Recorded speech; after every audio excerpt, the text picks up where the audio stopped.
นี่ค่ะก็กลับมาช่องรักสุขภาพอีกแล้วนะคะ ช่องของคนรักสุขภาพค่ะ วันนี้นะคะมาชวนทำก๋วยเตี๋ยวไก่ตุ๋นมะระกันค่ะ แบบทำง่ายๆนะคะ โดยที่เราจะใช้เส้นบุกนะคะสำหรับคนทานคีโตทุกคนค่ะ แต่ก่อนไปดูอย่าลืมกดไลค์กดแชร์และกด Subscribe ค่ะเดี๋ยวเราไปดูวิธีทำกันค่ะ ขั้นตอนแรกนะคะเราจะต้มน้ำกันก่อนนะคะตักน้ำเปล่าเลยค่ะหลังจากนั้นนะคะเดี๋ยวเรานะคะไปทำในส่วนของนะคะกระเทียมพริกไทยรากผักชีกันค่ะค่ะเราก็จะใส่นะคะในส่วนของกระเทียมพริกไทยรากผักชีค่ะตำให้ละเอียดเลยนะคะ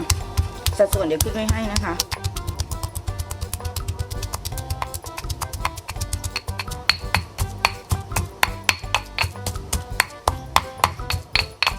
ค่ะเดี๋ยวเราจะพักส่วนนี้ไว้ระหว่างที่เรารอกันนะคะเราก็จะมาผัดนะคะเครื่องกันนะคะโดยที่เราจะใช้นะคะน้ำมันมะกอกนะคะประมาณ2 ช้อนโต๊ะนะคะใช้ไฟต่ำเลยนะคะในการผัดนะคะเครื่องลงไปค่ะให้หอมนะผัดกับน้ำตาลนะคะเป็นน้ำตาลห่อห้างกล้วยนะคะเพื่อที่จะได้มีความหอมนะคะแล้วก็สีมันจะสวยเชิญนิดนึงนะคะและน้ำตาลหล่อห้างกล้วยค่ะผัดจนสีมันสวยนะคะแล้วก็เตรียมไปใส่นะคะแล้วผัดออกสีคาราเมลนิดๆนะคะ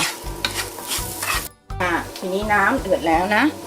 เราจะเริ่มกันน้ำตาลนะคะกับเครื่องแกงผัดอันจีนะคะใส่ลงไปนะคะใส่เครื่องตุ๋นยาจีนลงไปนะคะค่อยๆใส่ค่ะทั้งหมดเลยนะคะและอีกอย่างหนึ่งนะคะเพื่อให้น้ำซุปหอมนะคะก็คือใบเตยใส่ลงไปเลยตามด้วยโครงไก่นะคะและปีกไก่ที่เราจะทำนะคะทั้งหมดนะคะ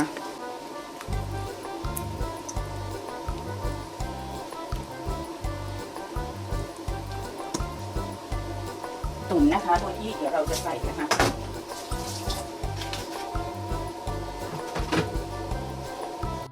ตามด้วยนะคะซีอิ๊วขาวค่ะแล้วนะคะเราจะปล่อยให้มันเดือดก่อนนะแล้วถึงจะเอามาหลีไฟนะคะแล้วตุ๋นต่อนะคะเนาะเดือดแล้วเดี๋ยวค่อยมาหลีไฟกันค่ะหลังจากที่เดือดแล้วนะคะเราก็จะใส่หัวไชเท้าลงไปค่ะแล้วก็ตุ๋นต่อด้วยไฟค่อนข้างเบาเลยนะคะอีกประมาณเป็นอย่างน้อยๆนะคะเป็นชั่วโมงเลยค่ะแต่ว่าเราจะเห็นว่าหลังจากที่เราตุ๋นเนี่ยมันจะมีน้ำด้านบนขึ้นมานะคะเพื่อให้ความใสๆนะคะเราต้องตักฟองด้านบนนะคะทิ้งให้หมดค่ะนะคะแค่นี้นะคะเราก็จะได้น้ำก๋วยเตี๋ยวที่ใสนั่นเองค่ะ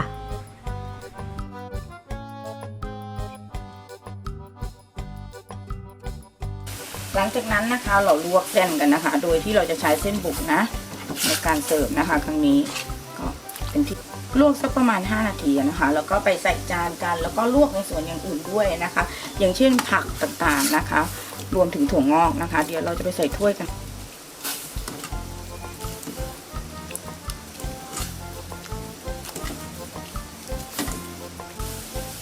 ผักกาดหอมค่ะ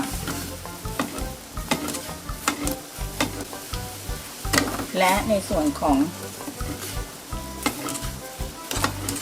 มะระนะคะซึ่งมะระเราจะต้องไปขยำนะคะกับในส่วนของเกลือก่อนนะคะนี้นะคะเราก็จะได้แค่นี้นะคะเราก็จะได้ก๋วยเตี๋ยวนะคะสำหรับคนทานคีโตแล้วนะคะก็เป็นก๋วยเตี๋ยวไก่ตุ๋นมะระแบบง่ายๆกันนะคะเพื่อนๆลองไปทำกันดูค่ะสำหรับคลิปนี้นะคะทีมงานรักสุขภาพก็ขอลาไปก่อนค่ะถ้าชอบคลิปนี้ก็อย่าลืมกดไลค์พวกเราด้วยค่ะและที่สำคัญอย่าลืมกดแชร์ค่ะเพื่อบอกต่อคลิปดีๆเจอกันใหม่คลิปหน้าสวัสดีค่ะ